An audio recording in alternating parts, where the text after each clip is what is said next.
Greetings everyone. Today we will discuss about the perimeter and area. What is perimeter? The length of the boundary of any plane figure means कोई भी boundary है जिसकी कोई भी shape हो सकती है, उसकी चारों तरफ की लंबाई, चारों ओर की लंबाई को क्या कहते हैं हम? Perimeter. Then area, the space enclosed by a closed plane figure means कोई भी क्लोज्ड फिगर है उसके द्वारा जो स्पेस घेरा गया है उसको क्या कहते हैं? Area. Now come to on exercise 11.1. In this exercise the first sum is there are two field, one is square and one is rectangular field. The side of the square field is 60 meter and then the other rectangular field is 80 meter. Length is 80 meter and breadth is not given here. Then which figure has the larger area? Firstly we find out the perimeter of the square. Side of the square is 60 meter and perimeter of the square is 4 multiply side is equal to 240 meter. Then perimeter of the rectangle, 2 into length plus breadth. Length of the rectangle is 80 meter, breadth is not given here. We find out the breadth of the rectangle. यहाँ पर जो square और rectangular field है दोनों की जो perimeter है वो क्या है? सेम है गिवन. तो यहाँ से हम इसकी ब्रेड्थ निकाल लेंगे. 2 into length plus breadth is equal to 240. Then we will solve it is equal to 180. Now it is 180. 80 plus b is equal to 240/2. यहाँ पर 2 मल्टीप्लाई में था, दूसरी साइड लेके जाएंगे तो 2 किस में चला जाएगा? डिवाइड में. Then subtract 80 from 120. breadth is equal to 40. area of square, side multiply side, 60 multiply 60 is equal to 3600 meter square.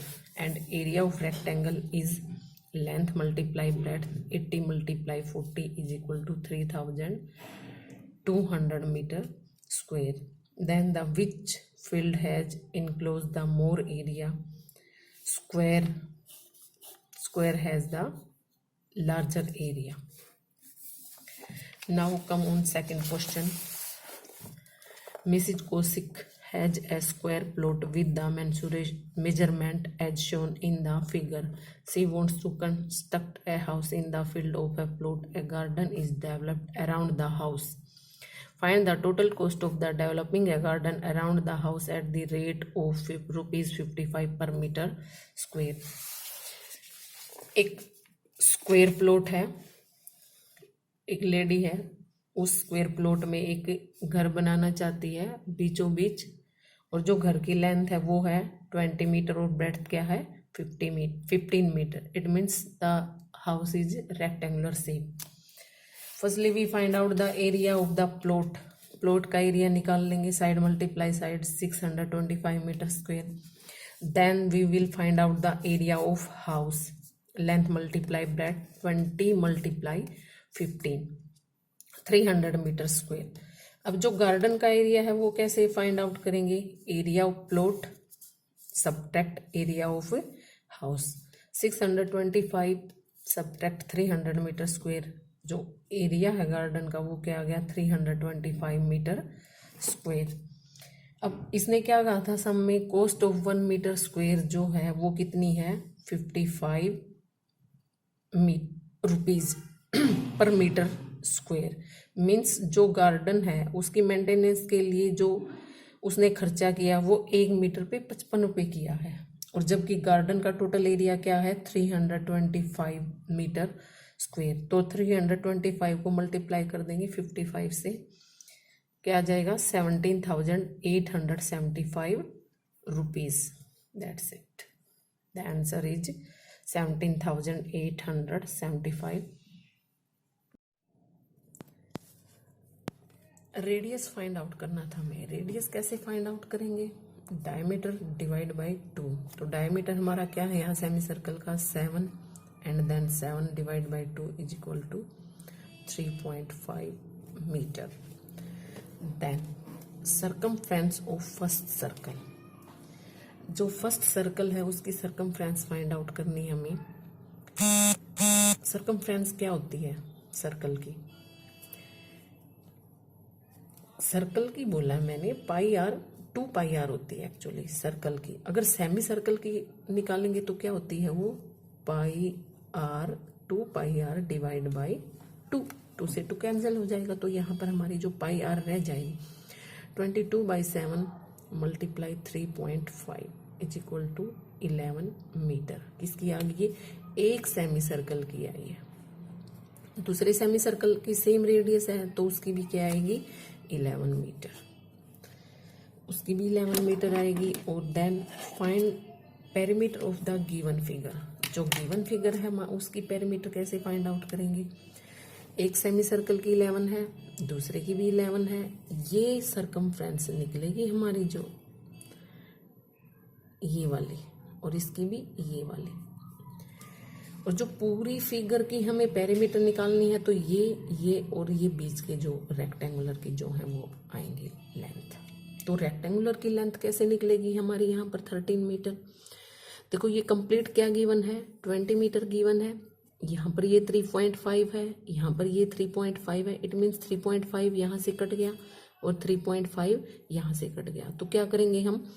20 minus 3.5 plus 3.5 is equal to 20 minus 7 is equal to 13 metre. हमारी जो ये वाली लेंथ है वो कितनी बच गई? 13 मीटर। हिंट में गिवन भी है क्वेश्चंस के।